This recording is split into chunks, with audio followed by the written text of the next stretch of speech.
করে তুমি আমার আব্বাকে কষ্ট দিয়েছো বাবা। হযরত ইমামে হোসেনে পাক যখন কথা বলেছেন খাতুনে জান্নাত, তখন তাকে আপনি করে আপনার বুঝাতে চাচ্ছেন। ইতিমধ্যে আমার দয়াল নবী খাতুনে জান্নাতের বাড়িতে রওনা দিয়েছেন। ও আমার সোনা মানিকের রাসূল আমার বলতেছেন, ফাতিমা আমার হোসেনকে যেন কিছু বলো না, আমার হোসেনকে যেন কিছু বলো না। আব্বুজি কেন কিছু না বললে হয়? নামাজের হালাতে বাচ্চা মানুষ এমন করে ভুল করলে মেনে নেওয়া যায় না। আমার নবী পাক বলে, ফাতিমা তুমি জানো না আমার হোসেন আমার কাঁধে বসেছে, ওই কাঁধে বসাটা আল্লাহ বড় পছন্দ করেছে। ফাতিমা তুমি জানো না আমার আল্লাহ পাক আল্লাহ তাআলা আমার হোসেন যখন আমার কাঁধ মোবারকায় বসেছিল মা, আমার আল্লাহ পাক আল্লাহ তাআলা ওহী অবতীর্ণ করে জিবরাইল মারেফাত আমাকে জানিয়েছেন, হাবিব মাথা তুলবেন না, হাবিব মাথা তুলবেন না। যত সময় হোসেন বসে থাকবে তত সময় আপনি সেজদায় মাথা রাখবেন। মা গো জেনে রাখো আমি সেজদাতে 72 বার তাসবিহ পড়েছি। আরো একটি রহস্য আছে মা, আমার হোসেনকে কিছু বলো না। আব্বুজি বলুন না কি রহস্য, কেন আপনি বলতে চাচ্ছেন না? ফাতিমা যখন তুমি শোনো না, শুনে রেখে দাও, যখন এমন একটি সময় আসবে আমার হোসেন আমাকে মাথা সেজদাতে রেখে 72 বার তাসবিহ পড়িয়েছে। আমার হোসেন কারবালার মাঠে যখন যাবে তার 72 জন বডিগার্ড হবে। আমি নবীজি 72 বার তাসবিহ পড়েছি। আমার আল্লাহ বলেন, হাবিব হোসেন যাতে রাজি তুমি হয়ে যাও তাতে রাজি, আমি আল্লাহও তাতে রাজি। 72 বার বডিগার্ড, 72 বার সুবহানা রাব্বিয়াল আলা। কারবালায় 72 জন বডিগার্ড। আপনি হয়তো বলবেন হুজুরে কেমন কথা, তাহলে আমি আপনাকে বলবো, নেবেন না মনে ব্যথা। আদম নবীর উম্মত বলতেন লা ইলাহা ইল্লাল্লাহ, আদম সফিউল্লাহ। আদম নবী নিজে বলতেন লা ইলাহা ইল্লাল্লাহ মুহাম্মাদুর রাসূলুল্লাহ। সংক্ষিপ্ত ভাবে ইব্রাহিম নবী বলতেন, ইব্রাহিম নবীর উম্মতগণ বলতেন লা ইলাহা ইল্লাল্লাহ ইব্রাহিম খলিলুল্লাহ। ইব্রাহিম নবী বলতেন লা ইলাহা ইল্লাল্লাহ মুহাম্মাদুর রাসূলুল্লাহ সাল্লাল্লাহু আলাইহি ওয়াসাল্লাম। মানে আমাদের নবীর নবুয়ত, সব নবী ওই কলেমা পড়ে আপন আপন নবুয়তের সাক্ষী দিয়েছে। ঈসা নবীর উম্মত বলতেন লা ইলাহা ইল্লাল্লাহ ঈসা রূহুল্লাহ। ঈসা নবী নিজে বলতেন লা ইলাহা ইল্লাল্লাহ মুহাম্মাদুর রাসূলুল্লাহ। হে বাবাজি আমার, ঈসা রূহুল্লাহর পর আমাদের নবী এসেছেন। আমাদের নবী অন্য নবীদের মতো কলেমা পড়েননি। আমরা উম্মত কলেমা পড়ি লা ইলাহা ইল্লাল্লাহ মুহাম্মাদুর রাসূলুল্লাহ সাল্লাল্লাহু আলাইহি ওয়াসাল্লাম। কিন্তু আমাদের নবী অন্য নবীদের মতো কলেমা পড়েননি। আমাদের নবী কলেমা পড়েছেন, আমাদের নবীর কলেমা যেটা ছিল ওটা আপনি ব্রেনে ঢুকিয়ে নেন। ওই কলেমাটা ছিল লা ইলাহা ইল্লাল্লাহ ইন্নী রাসূলুল্লাহ। এটা হলো আমার নবীর কলেমা। তাহলে নবীদের কলেমা যেটা, শেষ নবীর উম্মতের কলেমা সেটা, জোরে বলে। কিন্তু আমাদের নবীর কলেমা আলাদা। আর সেই নবী নাকি সিস্টেম, সেই নবী নাকি মাটি। আসলে ও পাগলার দল তো, কচু শাক খেলে ওর চোখে জ্যোতি ফিরবে। আব্বাজি আমার সোনা মানিকেরা খুব ভালো করে ব্রেনের ভিতরে রাখবেন, আমার আপনার নবী পাক দুনিয়া থেকে ইন্তেকাল করেছেন, এটা সত্য। নবী আমার সত্য, মাদারে জিন্দা আছেন নবী। এই জন্য তো আজ দুনিয়া টিকে আছে বাবা।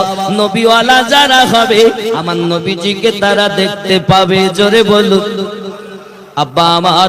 এখন এই নবী পাক থেকে আবু বকর রাদিয়াল্লাহু তাআলা আনহু, উসমান রাদিয়াল্লাহু, হযরত ওমর রাদিয়াল্লাহু তাআলা আনহু, উসমান রাদিয়াল্লাহু তাআলা আনহু, হযরত আলী রাদিয়াল্লাহু তাআলা আনহু। হে বাবাজি আমার, আমার নবী পাক সাল্লাল্লাহু আলাইহি ওয়াসাল্লাম বলেন হযরত আলী আমার ঘরওয়ালা।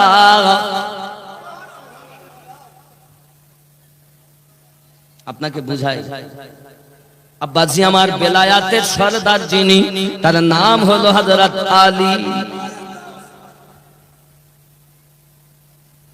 আপনাকে আগে বুঝতে হবে, আপনি ফুরফুরাতে যাচ্ছেন অসুবিধা নাই, আপনি আজমিরে যাচ্ছেন অসুবিধা নাই, আপনি বাগদাদে যাচ্ছেন অসুবিধা নাই, পাঞ্জাবে যাচ্ছেন অসুবিধা নাই, মেদিনীপুর যাচ্ছেন অসুবিধা নাই। বাবা আমার এক কথাই বুঝুন, তামাম দুনিয়ার আউলিয়ায়ে কেরাম যেখানে আছেন আপনি সকলের কাছে যান, কিন্তু আপনার পীর হয়েছে হযরতে আলী রাদিয়াল্লাহু তাআলা আনহুর সার্টিফিকেটে।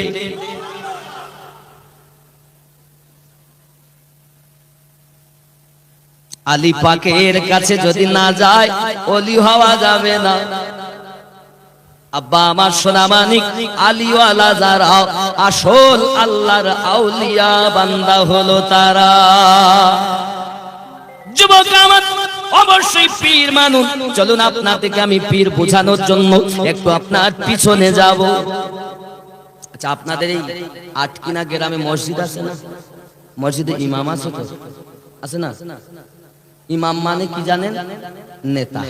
নেতা ইমাম মানে নেতা, গ্রামের নেতা। যে গ্রামে মসজিদে ইমামতি করে সেই গ্রামের নেতাকে ইমাম। আর আমরা মসজিদে কি করি? ইমাম সাহেব বসে আছে, সালাম ফিরিয়ে তাসবিহ পড়ছে, তো একজন মানে দোয়া করে দাও। আরে ও নেতার উপরে বড় নেতা, ওই এক্ষুনি নামাজ পড়ে বলতেছে ইক্তেদাই তু বিহাজাল ইমাম, আর নামাজ সালাম ফিরিয়ে একটু দেরি হচ্ছে বলে ইমাম সাহেব দোয়া করে দাও। নেতার উপরে হুকুম চলে নাকি? তুমি কেমন ইমাম মানো? তুমি ইমামের মর্যাদা জানো না? তুমি এলাকার মাতব্বার মসজিদের মুসল্লি হয়ে গেছো, এলাকার মাস্টার হয়েছে বলে তুই মনে করতেছ নেতার উপরে? যত গ্রামের নেতা আছো সব নেতা ওই মসজিদের নেতার কাছে ছোট। জোরে বলে। সেই জন্য তার পিছনে নামাজ হবে। জোরে বলুন। আমার কথা সবাই সহ্য হয় না বাবা। তাহলে এই মসজিদের নেতা আছে। আচ্ছা, এখান থেকে আপনি কলকাতায় যাবেন, কলকাতায় নাখোদা মসজিদের ইমাম আছে না নাই? ইনিও নেতা উনিও নেতা। দিল্লিতে যান, ওখানেও মসজিদ, তারও ইমাম। খুব ছোট করে বলি, সবার কথা বলবো না। আপনি মক্কা শরীফে যান, কাবা শরীফের ইমাম আছে না নাই? মদিনাতে যান, মসজিদ নববী শরীফ, তারও ইমাম। ওনারাও নেতা, এনারাও নেতা, আমাদের গ্রামেরও নেতা। সব নেতা কি এক? কিন্তু সম্মান কিন্তু একই। কিন্তু সকলের কথা, সকলের জ্ঞান, সকলের আমল, সকলের মোহাব্বত এক। কথা কি বোঝা যাচ্ছে? কথা কি বুঝতে পারছেন? সবাই কিন্তু একরকম না, কিন্তু ডিগ্রি সবার নেতা। ডিগ্রি কি? নেতা। এ হলো মসজিদের নেতা, ওনারাও মসজিদের নেতা, ওনারাও নেতা। ইহা ছাড়া আরো কিছু ইমাম আছে, যেমন হাদিসের নেতা, হাদিসের ইমাম। ইমাম মানে নেতা, হাদিসের নেতা। ইমাম বুখারী, যিনি বুখারী শরীফ লিখেছেন, ইমাম বুখারী বলা হয় তাকে। ইমাম মুসলিম, ইমাম মুসলিম যিনি মুসলিম শরীফ লিখেছেন। ইমাম নাসাই, ইমাম আবু দাউদ ইত্যাদি ইত্যাদি বহু হাদিসের ইমাম আছেন। হাদিসের ইমাম আছেন। আব্বাজি আমার, সব ইমাম একরকম নন। সকলের জ্ঞান, সকলের আমল, সকলের মোহাব্বত সব পৃথক পৃথক বাবা। ঠিক না ভুল? বাবা আমার ৩ নম্বরে আপনাদের বরিহের রহমারে দোয়ান। ২ নাম্বার তরিকত চিশতিয়া তরিকত, যে তরিকত ইমামের নাম খাজা মাইনুদ্দিন চিশতি আলাইহি রহমারে দোয়াত। ৩ নাম্বার বাবা সোহরাওয়ার্দিয়া তরিকত, এই তরিকতের ইমামের নাম খাজা শাহাবুদ্দিন সরওয়ার্দি রহমাতুল্লাহ আলাইহি। বাবা ৪ নাম্বার তরিকত নকশবন্দিয়া ও মুজাদ্দিদিয়া, এক ইমামের নাম খাজা বাহাউদ্দিন নকশবন্দ রহমাতুল্লাহ আলাইহি। বাবা আর একজনের নাম হযরত শেখ আহমদ শ্রীহিন্দি, উপাধি মুজাদ্দিদ আল ফেসানি আলাইহি রহমাতুল্লাহ দোয়াত। এনারা হলেন তরিকতের ইমাম। বুঝবেন, বেরেনে আগে ঢুকাবেন, খালি হুজুর হুজুর করলে হবে। আমরাই বসি বদমায়েশ, আপনাদের শেষ করে ফেললাম। বক্তাদেরই দোষ, শ্রোতারা তো কিছু তেমন বোঝে না। ওরা জানে ইনকাম করবো, খাবো দাবো, নামাজ পড়বো, আল্লাহ আল্লাহ করবো, প্রয়োজন হলে আল্লাহর ওলিদের রওজা জিয়ারত করবো। এরা সব বোঝে টাঝে না। এই স্টেজে যারা বসে এরাই বল, ঠিক কিনা বলেন? আব্বাজি আমার সোনামানিকেরা, তাহলে এনারা হলেন তরিকতের ইমাম। আমরা সমস্ত মসজিদের ইমামকে যেমন ভালোবাসি, তরিকতের সমস্ত ইমামকে ভালোবাসি। কেন? আমার তরিকত পাওয়ার জন্য যে দরবার শরীফে বাবা আমার পৃথিবীর যেখানেই হোক না কেন, আমাদের নিয়ম থাকবে সবার ভালো, তার মধ্যে আমার পীর আমার কাছে আরো ভালো। কোন ক্ষেতের পোচামুলো হয়ে তোমারটাই শুধু ভালো ভালো আর কোন সব কালো? আব্বাজি আমার সোনামানিকেরা, তাহলে আপনি ফুরফুরা দাদা হুজুর পীর কিবলা রহমাতুল্লাহের দরবারে গেলেন, যান, কোনো অসুবিধা নাই, সেখানেও আল্লাহ দেওয়া পাওয়ার আছে। কোথা থেকে পেয়েছেন? ওই আল্লাহ, এই চার তরিকতের যে তরিকতকে উনি ভালোবেসেছেন, ওই তরিকতের ইমাম দাঁড়াতে, নেতা দাঁড়াতে আল্লাহ তার সিনাতে মাল দিয়েছে। তাই জগতে মানুষ আপনার কিনা আল্লাহ যায় আর নিজের দুর্বল চাষ করে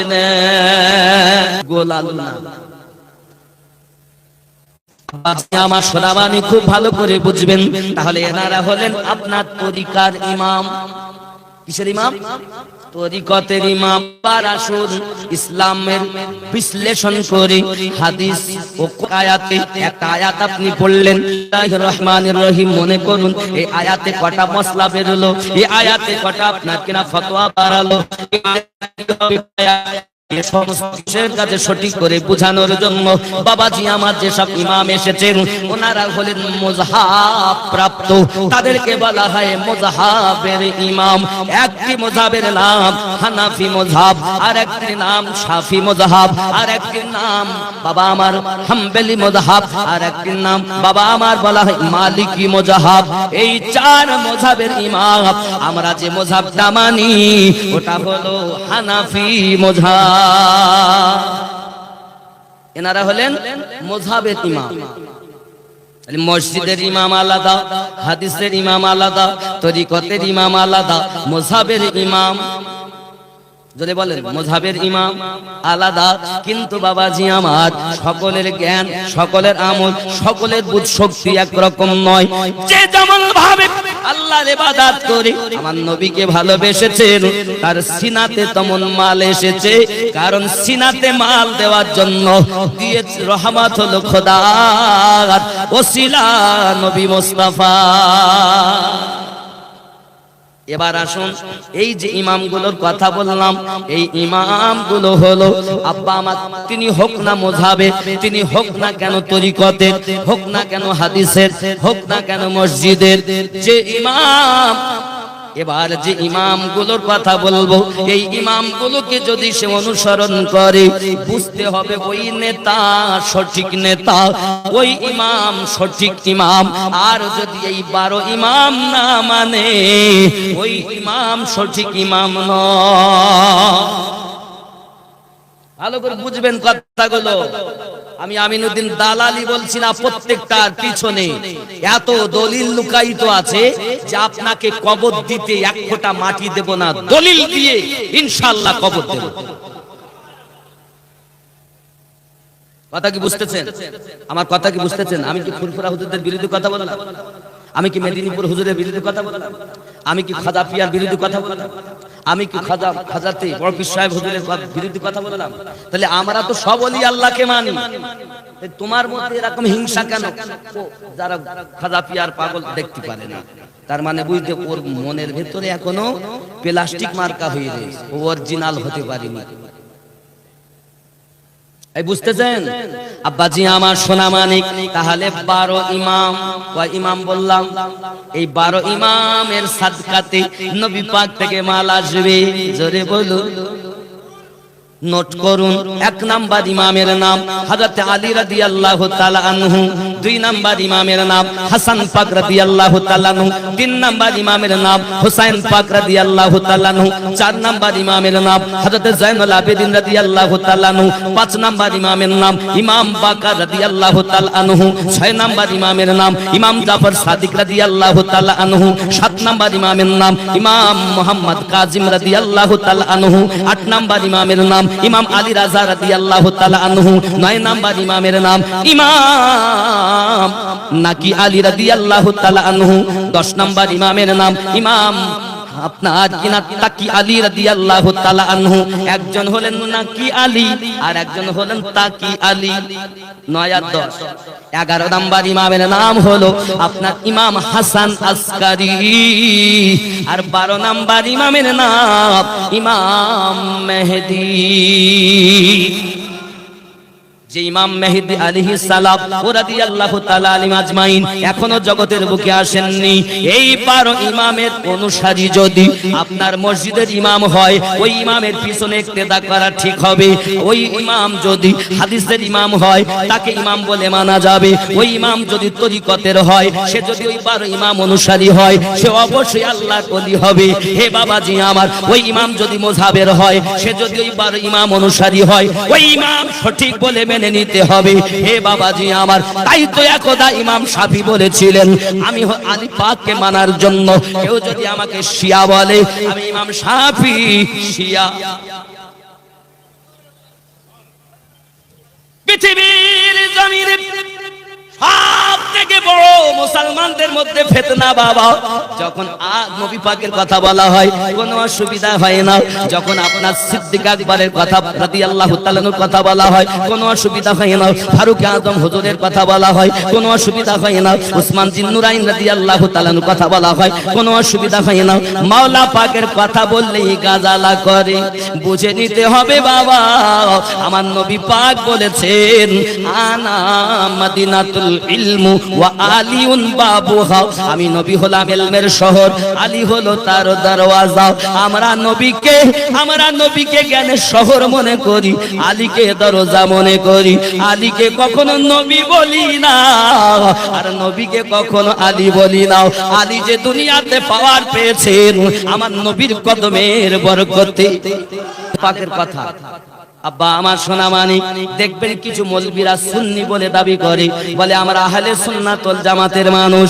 আবার তারা ওয়াজ করে করে বলে বাবারা তোমরা কবরের ভয় জানো না, নামাজ পড়ো নামাজ পড়ো নামাজ পড়ো নামাজ পড়ো, খবরদার নামাজ কাজা করো না। কবরে যখন যাবে কি জবাব দেবে? কেন এইটা ভাবে বোঝাতে গিয়ে অনেক ওলামার আওয়াজ করে বলতেছে কবর মা ফাতিমা রাদিয়াল্লাহু তাআলা আনহার কবর খোদাই করেছেন হযরত আবু যার গফফারি রাদিয়াল্লাহু তাআলা আনহু। কবর খোদাই করার পরে বললেন আবু যার আমার নবী পাক হুজুর পাকের সাহাবী হযরত আবু যার রাদিয়াল্লাহু তাআলা আনহু বললেন, ওই কবর তুমি জানো তোমার মধ্যে কাকে রাখা হবে? কবর বলেছে, মানে ওরা যেটা বলে সেটা বলতেছে। কবর বলল কাকে রাখবা? নবী পাকের কন্যা ফাতিমা রাদিয়াল্লাহু তাআলা আনহা। আমি রাখবো আলী রাদিয়াল্লাহু তাআলার স্ত্রী মা ফাতিমা রাদিয়াল্লাহু তাআলা আনহা, হাসান হোসেনের মা রাদিয়াল্লাহু তাআলা আনহা। কবর বলেছে আমি নবীর মেয়ে চিনি না, আলীর স্ত্রী চিনি না, হাসান হোসেনের মা চিনি না। জোরে বলুন নাউযুবিল্লাহ। হাদা হাদিসুন মাউযু, এই হাদিসটি মাউযু মাউযু মাউযু।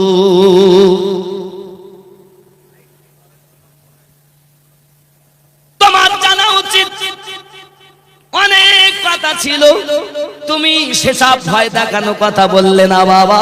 তুমি আঘাত করলে আলে পাকের শানে। তোমার কি একটু জ্ঞান হয় না? ফাতেমাকে তুমি জানো, ফাতেমাকে তুমি জানো না বাবা। শুনে নাও হাদিস থেকে শোনো, আমার নবী দো জাহান সাল্লাল্লাহু আলাইহি ওয়াসাল্লামের কলিজার টুকরা ফাতিমা রাদিয়াল্লাহু তাআলা আনহা সম্পর্কে তুমি এমন করে কথা বলতে পারলে কেমন করে? তোমার তো জানা দরকার, পৃথিবী সৃষ্টি হতো না নবী না হলে। ওই নবী আমার জবান মোবারকায় বলে গেছেন আমার ফাতেমা জান্নাতি সমস্ত নারীদের সরদারিনী হবে। আর আমার আল্লাহ পাক কোরআন শরীফে ঘোষণা দিয়েছেন জান্নাতের মধ্যে সর্বপ্রথম আমার হাবিবের কন্যা ফাতেমা কদম রাখবে।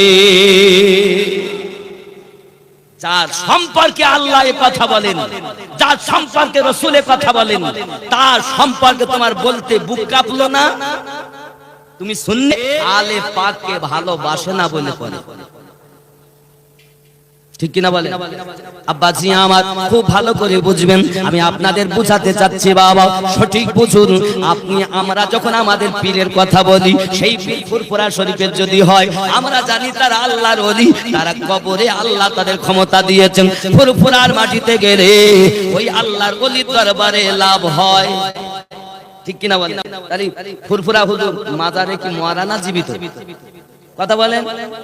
তাহলে কবর দাদা হুজুরকে চিনতে পারছে, আর মা ফাতেমা রাদিয়াল্লাহু তাআলা কবর চেনে না। সর্বনাশ! কি সর্বনাশী কথাবার্তা! আসলে যখন কেউ আলে পাকের কথা বলবে, হিংসা করে ওরা বলে দিয়েছে নামের পিছনে লাগিয়ে দাও শিয়া, তাহলে আরো বলবে। আব্বাজি আমার সোনা মানিক, আমার কথা সবার ভালো লাগবে না, তবে আপনি ব্রেনের ভিতরে নি একটুখানি বোঝার চেষ্টা করবেন, কারণ আমি কারো মুখ দেখে কথা বলতে আসিনি রে বাবা। আমি আমার আল্লাহ এবং রাসূলুল্লাহর দিকে, আলে পাকের দিকে তাকাইয়া, সাহাবায়ে কেরাম রিদওয়ানুল্লাহি তাআলা আলাইহিম আজমাইনদের তাকাই, হুজুরগণদের দিকে তাকিয়ে কথা বলতে এসেছি। আমি কারো মুখ দেখে কথা বলি না, মহব্বত দেখে কথা বলি। হে যুবকেরা আমার, চলুন না আগিয়ে চলুন বাবা। তাহলে বোঝা গেল পৃথিবীর জমিনে বাবা খাতুনে জান্নাত রাদিয়াল্লাহু তাআলা আনহা, ওনার পাওয়ার কত। আর একটা সহিহ হাদিস শুনুন বাবা। আমাদের ঘরে যখন মা, কোন মা যদি সন্তান জন্ম দেয়, সে পাক না না পাক? কোন মা সন্তান প্রসব করেছে, না পাক? কদিন? 40 দিন। কয়দিন? যে সন্তান জন্ম নিয়েছে সেও না পাক, যে মা দুনিয়ায় জন্ম দিয়েছে সেও না পাক। চলুন না কেন যাই বাবা, আমার নবী পাকের কন্যা সম্পর্কে একটুখানি হাদিস খুলি। আমার নবী পাক সাল্লাল্লাহু আলাইহি ওয়াসাল্লামের কন্যা মা ফাতেমা রাদিয়াল্লাহু তাআলা আনহার সন্তান জন্ম নিয়েছে জোহরের সময়। বাবা জোহরের পরে সন্তান জন্ম নিয়েছে। হযরত আম্মা আয়েশা রাদিয়াল্লাহু তাআলা আনহার কাছে যাইয়া প্রশ্ন করা হয়, ও আম্মা জান আয়েশা রাদিয়াল্লাহু তাআলা আনহা, আপনি একটু ফাতেমা রাদিয়াল্লাহু তাআলা আনহার সম্মান বয়ান করুন। হযরত আম্মা জান আয়েশা রাদিয়াল্লাহু তাআলা আনহা বর্ণনা করেছিলেন, কি বলবো ফাতিমার কথা, সন্তান জন্ম দিয়েছে জোহরের পর, আর আমি আয়েশা ফাতেমাকে আসরের নামাজ পড়তে দেখেছি। ফাতিমা পাক, তার সন্তান হোসাইন পাক, হাসান পাক, জোরে বলো। আর তুমি তার সম্পর্কে বলতে কবর চেনে না? চিটিং বাজ কোথাকার! তোমার কথাতেই বোঝা যায় তুমি আলে পাকের দুশমন। আর আমরা ওই মুসলমান, আমরা আলে পাককে ভালোবাসি, তামাম সাহাবায়ে কেরামকে ভালোবাসি, সমস্ত তরিকার ইমামকে ভালোবাসি, মুযহাবের ইমামকে ভালোবাসি, তার মধ্যে ওলি আল্লাহ তামাম দুনিয়ার সবাইকে ভালোবাসি, তার মধ্যে নিজের পীরকে সবথেকে বেশি ভালোবাসি। ঠিক কিনা বলে? আর ঠিক কিনা বলে? আপন আপন পীরের কাছে আপন আপন মুরিদের মাল আছে, সে যাবে, শিক্ষা নেবে, সেই শিক্ষা অনুযায়ী কাজ করবে, তার ময়লা দিল পরিষ্কার হবে, আল্লাহ আল্লাহ হবে। কথা কি বোঝা যায়? আব্বাজি আমার সোনা মানিক, তার আলে পাক কারা, এটাও সহিহ 86 তার হাদিস থেকে শুনুন।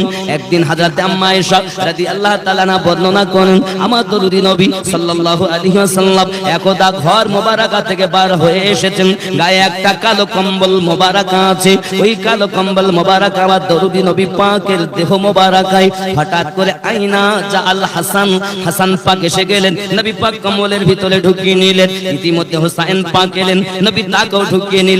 আলী পাক এলেন, নবী তাকেও ভিতরে ঢুকিয়ে নিলেন। হযরত ফাতেমা পাক এলেন, নবী তাকেও ঢুকিয়ে নিলেন। 4 জনকে ঢুকিয়ে নিয়েছেন। আমার নবীকে দেখা যায়, আমার নবী এটাই বোঝাতে চায়, আমাকে পেতে গেলে আমার 4 জনকে ভালোবাসো। এই 4 জন আমি নবীর ঘরওয়ালা। নবী আমার হাত উঠালেন, দোয়া চাইলেন, আল্লাহ আমি এদেরকে ভালোবাসি, তুমি এদেরকে ভালোবাসো, আর এদেরকে যারা ভালোবাসে আল্লাহ তুমি ওদেরকেও ভালোবাসো। আমার নবী দোয়া চাইলেন, আল্লাহুম্মা হাউলাই আহলু বাইতি, আল্লাহ এরা আমার আলে বায়াত। জোরে বলো বন্ধুরে আমার, আমি আপনাদের বোঝাতে চাচ্ছি এই আলে পাকের সাদকাতে আপনি ওলি আল্লাহ পেয়েছেন। আর যদি আপনি ওলি বলে দাবি করতে চান তাহলে আলী থেকে পাওয়ার আপনার, আলী থেকে হাসান পাক, হাসান পাক থেকে হুসাইন পাক, এইভাবে আপনার ইমামদের দ্বারাতে আসবে। ইমাম হাসান আসকারী 11তম আওলাদ বাবা, ওনার থেকে तमाम পৃথিবীর মাটিতে যে যেমন ভাবে গেছেন। গাউসে পাকের কথা আপনি যদি বলেন, গাউসে পাকের কাছে মাল এসেছে ওই আওলাদদের সাদকাতে, ওই ইমামদের সাদকাতে, খাজা গনি নওয়াজের কাছে মাল এসেছে, দিয়েছেন মাল আল্লাহ ওসিলা ইমামগণ। জান্নাত কান্না করে ও আমার বাবা হোসাইন, আমার আব্বাজি না খেয়ে মানুষকে ইসলামের কথা বলে, এক আল্লাহর কথা বলে, পেটে পাথর বেঁধে রেখে আল্লাহ আল্লাহ করে। তুমি আমার আব্বাকে কষ্ট দিয়েছো বাবা। হযরত ইমামে হোসাইনে পাক যখন কথা বলেছেন খাতুনে জান্নাত, তখন তাকে আপনি করে আপনার বুঝাতে চাচ্ছেন। ইতিমধ্যে আমার দয়াল নবী খাতুনে জান্নাতের বাড়িতে রওনা দিয়েছেন। ও আমার সোনামানিকে রাসূল আমার বলতেছেন, ফাতিমা আমার হোসাইনকে যেন কিছু বলো না, আমার হোসাইনকে যেন কিছু বলো না। আব্বুজি কেন কিছু না বললে হয়? নামাজের হালাতে বাচ্চা মানুষ এমন করে ভুল করলে মেনে নেওয়া যায় না। আমার নবী পাক বলে, ফাতিমা তুমি জানো না আমার হোসাইন আমার কাঁধে বসেছে, ওই কাঁধে বসাটা আল্লাহ বড় পছন্দ করেছে। ফাতিমা তুমি জানো না আমার আল্লাহ পাক, আল্লাহ তাআলা আমার হোসাইন যখন আমার কাঁধ মোবারকায় বসেছিল মা, আমার আল্লাহ পাক আল্লাহ তাআলা ওহী অবতীর্ণ করে জিবরাইল মারে ফাতেমাকে জানিয়েছেন, হাবিব মাথা তুলবেন না, হাবিব মাথা তুলবেন না। যত সময় হোসাইন বসে থাকবে তত সময় আপনি সেজদায় মাথা রাখবেন। মা গো জেনে রাখো আমি সেজদাতে 72 বার তাসবিহ পড়েছি। আরো একটি রহস্য আছে মা, আমার হোসাইনকে কিছু বলো না। আব্বুজি বলুন না কি রহস্য, কেন আপনি বলতে চাচ্ছেন না? ফাতিমা যখন তুমি শোনো না, শুনে রেখে দাও, যখন আমি যখন এমন একটি সময় আসবে আমার হোসাইন আমাকে মাথা সেজদাতে রেখে 72 বার তাসবিহ পড়িয়েছে। আমার হোসাইন কারবালার মাঠে যখন যাবে তার 72 জন বডিগার্ড হবে। আমি নবীজি 72 বার তাসবিহ পড়েছি। আমার আল্লাহ বলেন, হাবিব হোসাইন যাতে রাজি, তুমি হয়ে যাও তাতে রাজি, আমি আল্লাহ তাতে রাজি। 72 বার বডিগার্ড, 72 বার সুবহানা রাব্বিয়াল আলা, কারবালায় 72 জন বডিগার্ড। কি কবুল হলো নামাজ? পাগল পাগল, আলে পাক বোঝে না। ওলি আল্লাহকে তো বুঝতো, তো আলে পাক বুঝতোস না। খুব সংক্ষিপ্ত কথা বলবো বাবা, চলুন না এগিয়ে যাই। এখন আমরা তাহলে ওলি আল্লাহ পেলাম কোথা থেকে? জানা দরকার আছে না? আলে পাক তো পেলাম, কথা বুঝতেছেন আমার আব্বাজি? আমার আলে আমরা ওলি আল্লাহ পেলাম কোথা থেকে? শোনা বাণী কেন আমার খুব খেয়াল করে নিন। এ যাদের ইমামের কথা বলে সবাই হলেন আল্লাহর ওলি আল্লাহ। আব্বা আমার ইমামে হোসাইনে পাক রাদিয়াল্লাহু তাআলা আনহু চাচা শহীদ হলেন, বেটা শহীদ হলেন, 6 মাসের শিশু আলী আসগার শহীদ হলেন। জয়নুল আবেদিন উঠে দাঁড়িয়ে গেছেন, আব্বুজি আপনি আমার একটু অর্ডার দেন, আপনি আমার একটু অর্ডার দেন, আমি জয়নুল আবেদিন যাইয়া শহীদ হয়ে যাব। কোন পুরুষ তো বেঁচে নাই, আমি জয়নুল আবেদিন একা আছি। আব্বা আপনি আমাকে অর্ডার দেন, আমিও যাইয়া শহীদ হই, আমিও জান্নাতে চলে যাই। আমার ইমাম পাক বলতেছেন, বাবা জয়নুল আবেদিন তুমি যদি চলে যাও শহীদ হও, বলো এই রাসূল পরিবার গুলোকে কে গন্তব্যস্থানে পৌঁছাবে, কে মদিনায় পৌঁছাবে? এদের পুরুষ বলে কোনো সাহারা তো থাকলো না বাবা, এদের জন্য তুমি হবে সাহারা। না বাবা, তোমার থেকে বংশ জারি থাকবে, তোমার থেকে একটা নসল জারি থাকবে, রোজে কিয়ামত পর্যন্ত তোমার অনুসরণ যারা করে আসবে হে বাবা তারা। বাবা জেনে রাখো, আমি হোসাইনের জন্য আজ পরীক্ষা শেষ হয়ে যাবে, কিন্তু তোমাদের পরীক্ষা কাল থেকে শুরু হবে বাবা। তোমাদের পরীক্ষা পেয়ে যেন দুনিয়ায় আদার হয়ে যেও না বাবা, ইমানটাকে বেঁচে দিও না বাবা। তোমার কাছে আমার অনুরোধ বাবা, খবরদার যেন তুমি বিক্রি করে দিও না। জয়নুল আবেদিন রাদিয়াল্লাহু তাআলা আনহু আব্বা জানের, ও বাবা যখন তুমি মদিনায় যাবে আমার নানুজির কাছে